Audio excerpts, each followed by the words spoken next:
Mesti ramai yang nak tahu kan, kalau kita kumpul 10 gram banyak-banyak ni, kita boleh buat apa dengan 10 gram tersebut.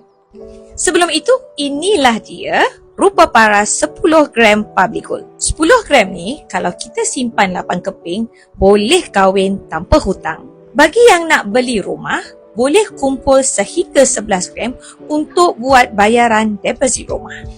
Kumpul lagi 13 keping untuk dana kecemasan. Apa-apa jadi, tak perlulah kita nak menyusahkan orang lain.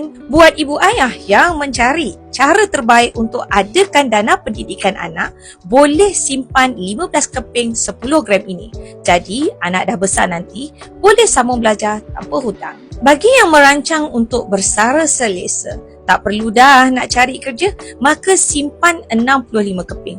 Cukup untuk dana persaraan marahan biasa macam kita. Jadi, mesti anda nak tahu kan, bagaimana cara untuk bermula. Berapa kena simpan, berapa pula harga untuk 1 keping 10 gram ini. Jangan risau, klik sahaja di link di profil saya Fazila Saian 80, kemudian klik daftar percuma dan saya akan bantu anda miliki 10 gram yang pertama.